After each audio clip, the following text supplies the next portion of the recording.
शहरी petroleum levy के मुसलसल बढ़ते बोझ तले दब गए। साल 2024 के दौरान पेट्रोलियम लेवी की मद में रिकॉर्ड 808 अरब 14 करोड़ रुपए की वसूलियों का इंकशाफ हुआ। पेट्रोलियम लेवी की मद में ये वसूलियां जनवरी से सितंबर के दौरान की गईं। साल के इख्तिताम तक पेट्रोलियम लेवी का बोझ मजीद बढ़ने का इम्कान है। सरकारी दस्तावेजात के मुताबिक जनवरी से मार्च 2024 की सहमाही में पेट्रोलियम लेवी की आमदनी 246 अरब 82 करोड़ रुपए, अप्रैल से जून की सहमाही में पेट्रोलियम लेवी की वसूली 299 अरब 63 करोड़ रुपए और जुलाई से सितंबर की सहमाही में पेट्रोलियम लेवी की आमदनी 261 अरब 67 करोड़ रुपए थी। दस्तावेज के मुताबिक इस वक्त पेट्रोल और हाई स्पीड डीजल के फी लीटर पर 60 रुपए के हिसाब से लेवी आयद है।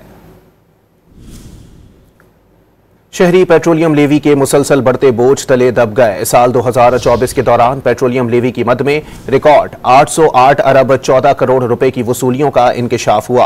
पेट्रोलियम लेवी की मद में ये वसूलियां जनवरी से सितंबर के दौरान की गईं। साल के इख्तिताम तक पेट्रोलियम लेवी का बोझ मजीद बढ़ने का इम्कान है।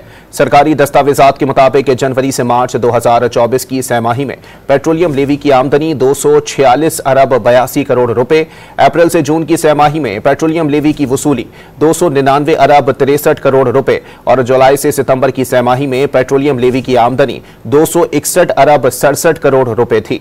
दस्तावेज के मुताबिक इस वक्त पेट्रोल और हाई स्पीड डीजल के फी लीटर पर 60 रुपए के हिसाब से लेवी आयद है।